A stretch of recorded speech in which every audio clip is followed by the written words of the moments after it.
Hello and good morning everybody.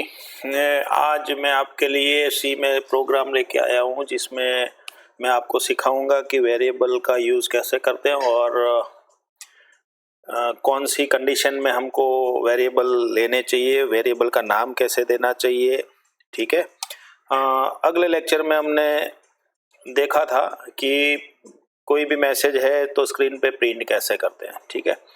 तो यहाँ पे आज मेरी स्क्रीन आपको ब्लू की जगह पे वाइट दिख रही है क्योंकि मैं आज वो डॉस बॉक्स बेस्ड सी का कंपाइलर यूज़ नहीं कर रहा हूँ। मैं ब्राउज़र बेस्ड एक वेबसाइट है जो कि सारे कंपाइलर्स का प्रोवाइड कराती है, तो उसी हिसाब से मैं आज उसमें मैंने यहाँ पे देखिए आप यहाँ पे सी में मैंने सी का कंपाइलर चूज़ किया हुआ है ताकि सी का प्रोग्राम मैं इजीली रन कर सकता हूँ। कोई भी कंपाइलर मेरे को इंस्टॉल करने की लोकल कंप्यूटर में ज़रूरत नहीं है। हालांकि मेरा नेट कनेक्शन चलना चाहिए जिसके लिए मेरा ये वेबसाइट है onecompiler.com। ठीक है। तो आप इसका भी यूज़ कर सकते हो। सेम प्रोग्राम करना है, सेम ही लिखना है, सब कुछ वही कोड है, आपको सिर्फ इधर से रन करना है और आउटपुट इधर दिख जाएगा। ठीक है। तो आइए चलिए स्टार्ट करते हैं कि वेरिएबल का यूज़ क्या है। हम जनरली यहाँ पे पहला सेक्शन हमारा जो होता है वो है /* और */ का, जिसको कि हम डॉक्यूमेंटेशन सेक्शन कहते हैं। और आज हम दो वेरिएबल लेंगे और उसका सम करेंगे, वो तीसरे वेरिएबल में रखेंगे। ठीक है। सपोज कि मेरे पास एक वैल्यू है 12, एक दूसरी वैल्यू है 11 और दोनों का सम हो जाएगा कितना, 12 2 24 और 23 हो जाएगा। तो मेरे को ये तीन वैल्यू का ज़रूरत होगा। ठीक है। तो ये तीन वैल्यू कैसे लेंगे हम अपने प्रोग्राम में, तो जब भी हम मेमोरी में कहीं लोकेशन सेव करते हैं तो उसका नाम देते हैं। जैसे कि आप कौन सी सोसाइटी में रहते हो तो हर एक व्यक्ति का एक नाम होता है, ऐसे ही यहाँ पर भी हर एक वेरिएबल का हमको क्या देना पड़ेगा, एक नाम देना पड़ेगा। और नाम देने के लिए सपोज कि हमारा ये 12 पहला जो नंबर है उसको हम दे देते हैं A अभी समझने के लिए। ठीक है। दूसरा वेरिएबल ले लेंगे हम B जिसमें 11 हम रख देंगे और तीसरा वेरिएबल ले लेंगे हम सम फॉर S। ठीक है। ऐसा जरूरी नहीं कि एक ही कैरेक्टर का हम ले सकते हैं, लंबे मीनिंगफुल नाम भी हम ले सकते हैं। सपोज कि फर्स्ट नंबर ऐसे भी लिख सकते हैं, देन सेकेंड नंबर। ठीक है। आपको ध्यान में ये रखना है कि कहीं भी वेरिएबल के नेम में बीच में आपको स्पेस नहीं रखनी है और दूसरा कहीं भी वेरिएबल नेम जो है वो डिजिट से शुरू कभी नहीं होगा। ठीक है। हालांकि उसके पीछे आप शायद डिजिट लगा सकते हो पर आगे नहीं लगा सकते हो। ठीक है। तो यहाँ पे मैं वेरिएबल लेता हूँ सम। ठीक है। दूसरा नाम आपको ये याद रखना है कि कुछ 32 कीवर्ड है सी में जिसका यूज़ आपको फिक्स मतलब है, तो उसका नाम भी वेरिएबल में आप नहीं रख सकते हो। सपोज कि यहाँ पे आपका देखिए मेन है, अब कोई ऐसा लिखेगा कि मेन वेरिएबल मेरे को लेना है तो वो नहीं ले सकता है। ठीक है। तो इसको निकालते हैं।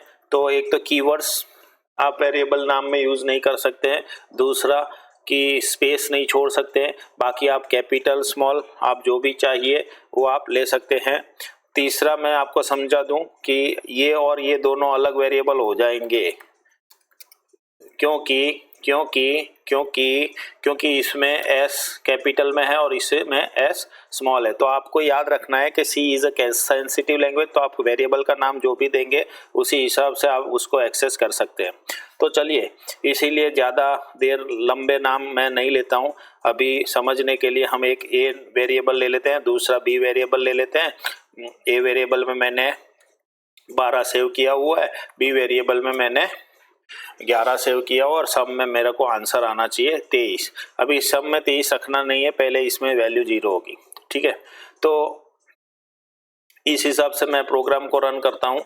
तो चलिए, सपोज कि पहला नंबर मेरा है वो कौन से टाइप का है, तो कि वो इंटीजर टाइप का। इंटीजर टाइप का मतलब क्या होता है, ये इंटीजर टाइप का वेरिएबल है। ठीक है ना। इंटीजर मतलब कि इसमें पॉइंट वाली वैल्यू नहीं आती है, तो ये भी इंटीजर है और जवाब भी क्या आएगा, इंटीजर आ जाएगा। ठीक है। तो दोस्तों यहाँ पे हम लिखते हैं, वेरिएबल डिक्लेयर कर देते हैं इंटीजर A, ऐसे भी लिख सकते हैं।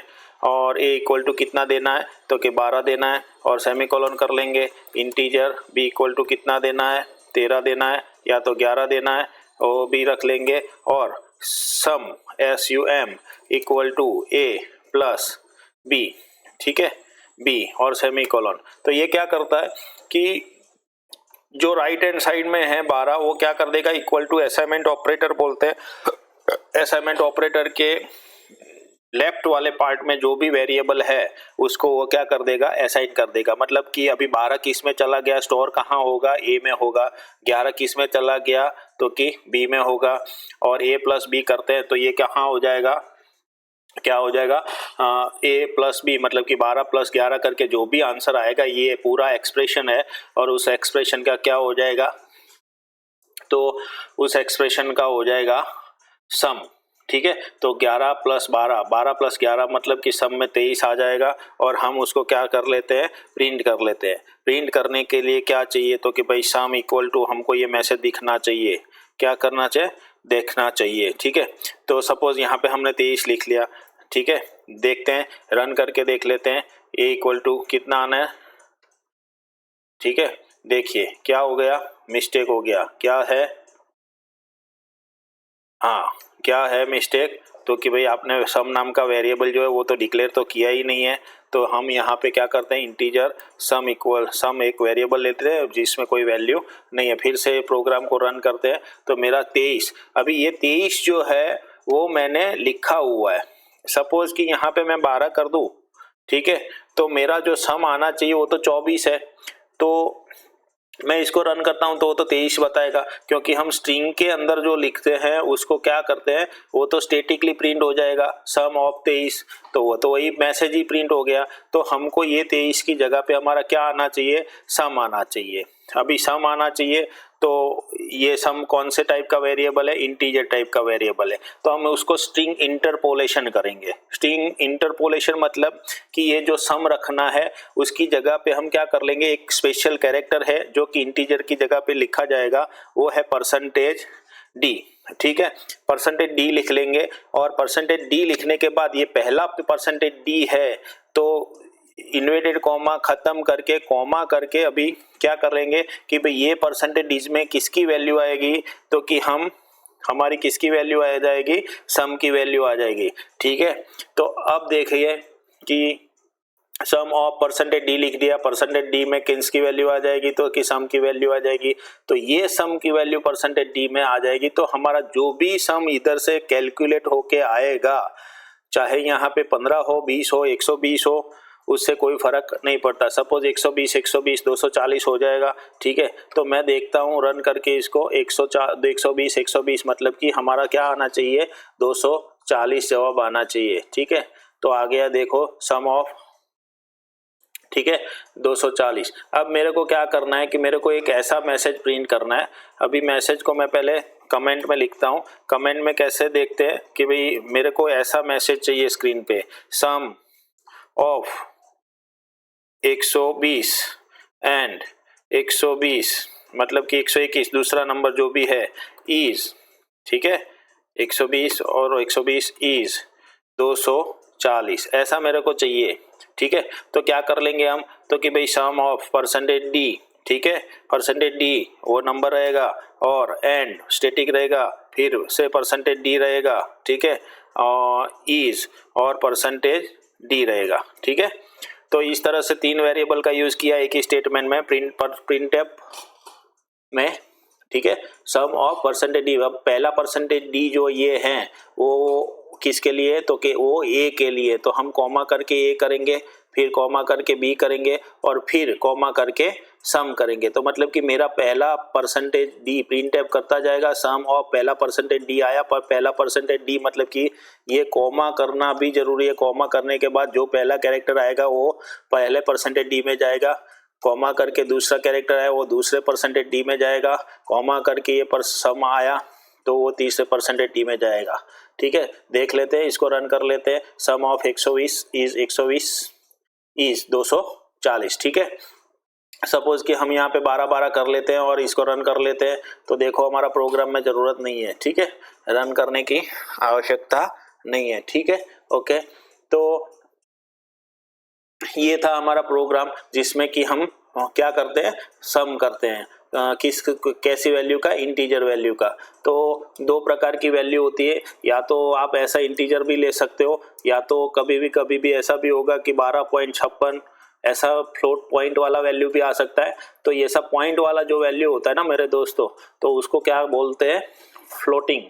ठीक है, तो उसके लिए यहाँ पे वैल्यू होती है, डेटा टाइप होता है, क्या होता है, इंटीजर की जगह पे होता है फ्लोट।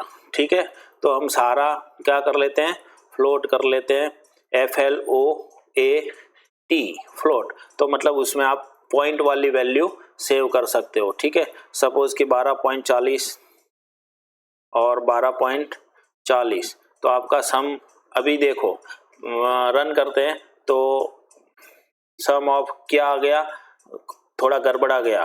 क्यों गड़बड़ा गया, क्योंकि यहाँ पे तो आपने क्या लिखा है, %d। तो फिर सिर्फ वेरिएबल का डेटा टाइप चेंज होता है, तो प्रिंटफ में जहाँ जहाँ भी आता है वहाँ पे क्या करना पड़ेगा, %f करना पड़ेगा। ठीक है, तो %f कर लीजिए, उसके बाद प्रोग्राम को सेव जरूर कर लीजिएगा और इसको रन करते हैं। तो ये देखिए आ रहा है 12.4। ठीक है, और आंसर मेरा आ रहा है, क्या आ रहा है, 24.799999। ठीक है, तो ये कितने पॉइंट तक जाएगा, 1 2 3 4 5 6 पॉइंट तक दिखाता है। ठीक है, ओके, तो ये हो गया हमारा फ्लोट वेरिएबल। तो मतलब कि पॉइंट वाली वैल्यू अगर सेव करनी है तो हमें क्या करना है, फ्लोट लेना है, और उसकी जगह पे प्रिंटफ में क्या लेना है, %f लेना है। और अगर इंटीजर वैल्यू सेव करनी है तो क्या लेना है, इंटीजर लेना है, मतलब कि पॉइंट वगैरह वैल्यू लेनी है। ठीक है, रियल नंबर्स लेने हैं तो आप इंटीजर ले सकते हो। इंटीजर अगर लेते हो तो प्रिंटफ में क्या करना है, %d करना है। ठीक है, तो ये हो गया हमारा वेरिएबल डिक्लेरेशन। किस तरह से दो वेरिएबल हमने आज देखा, इंटीजर वेरिएबल और फ्लोट वेरिएबल। ठीक है, तो इस हिसाब से आप इसका मल्टीप्लिकेशन अगर करना है तो आप मल्टीप्लिकेशन भी कर सकते हो। ठीक है, मैंने मल्टीप्लाई का सिंबल रख दिया और ये हो गया 12। अभी क्या करते हैं, इसको थोड़ा कम नंबर ले लेते हैं, 2.0 और इसको भी कर देते हैं 2.0, मतलब 2 दूनी 4 ही हो गया। तो ठीक है, तो ये हो गया आपका 4.000। तो ये आपको पॉइंट के साथ में वैल्यू दिखाता है। अगर किसी को क्या करना है, एक ऑपरेटर और भी है, इसको क्या बोलते हैं, मल्टीप्लिकेशन को ऑपरेटर्स बोलते हैं। ये प्लस ऑपरेटर था, ये मल्टीप्लिकेशन ऑपरेटर था, ये डिवीजन ऑपरेटर था। डिवीजन ऑपरेटर मतलब क्या होता है, 2 डिवाइड बाई 2, मतलब क्या हो जाएगा, ये 1 हो जाएगा। ठीक है, तो आप देख सकते हो। और तीसरा जो आता है वो प्लस माइनस मल्टीप्लिकेशन और डिवीजन। 1 - 1 मतलब कि 2 - 2 मतलब क्या हो जाएगा, देखो ये आ रहा है आंसर इधर। ठीक है, तो आप उस हिसाब से क्या कर सकते हो, इसको देख सकते हो और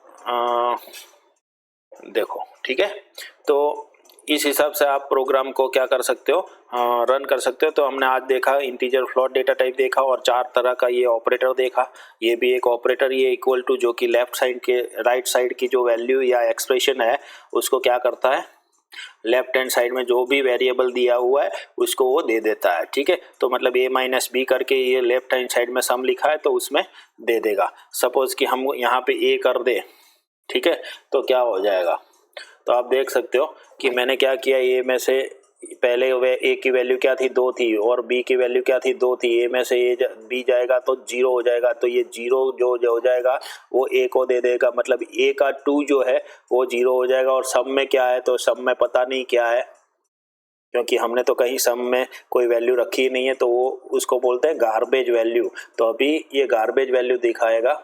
ठीक है, तो आप देख सकते हो ये 0 दिखा रहा है सम में। ठीक है, तो गार्बेज वैल्यू 0 होगी। बाकी देखो ये मेरा ए का वैल्यू जो था वो 0 हो गया है। अभी ये 2 वैल्यू जो है वो ठीक है।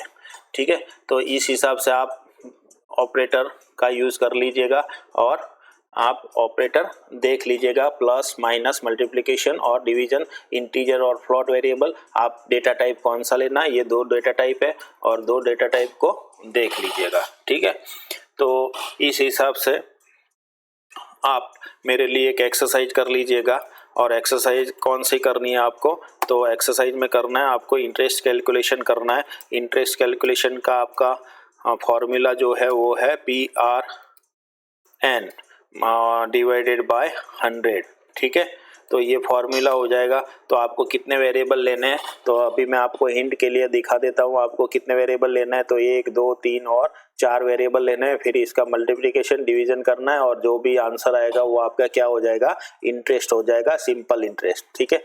तो आप ये एक्सरसाइज कर लीजिएगा। नेक्स्ट बार हम देखेंगे कि ये भी हम कैसे बाहर से कीबोर्ड से इनपुट कर सकते हैं। तब तक के लिए धन्यवाद।